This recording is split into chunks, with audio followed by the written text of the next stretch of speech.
Hello friends. Some things throughout history don't seem to change and forever stay the same. One of these things is the pursuit of joy and happiness.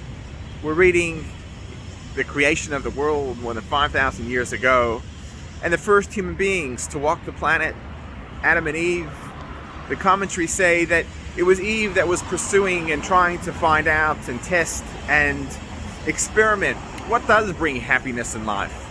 And the commentaries say that, quite interestingly, Eve felt and thought that by eating from the Eitz Hadas, the tree of knowledge, those beautiful looking fruits, that would provide her with some sense of enjoyment. Of course, living in the Garden of Eden, there wasn't really the sense or the feeling of self. It was all very esoteric and spiritual and not personally enjoyable necessarily.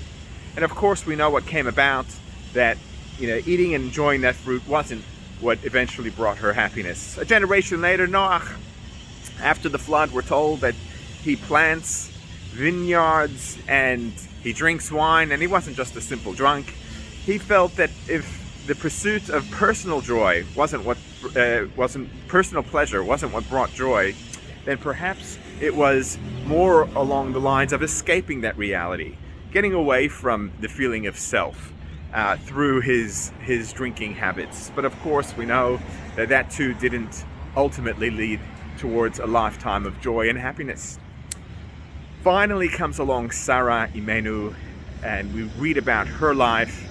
And in this week's Parsha, we see that she eventually was able to achieve that element of joy in her life. And how did she achieve it? What did it come through? Not through personal pursuits of pleasures or the escaping thereof, but rather doing something greater than herself. She built a family.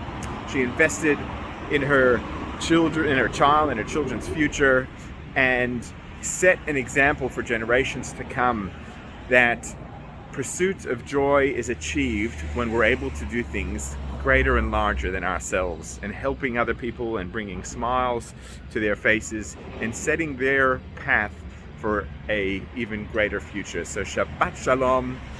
As we continue this pursuit of joy, let us find it in what we're able to do for the greater good, for things that are greater than ourselves. Shabbat Shalom, and see you soon.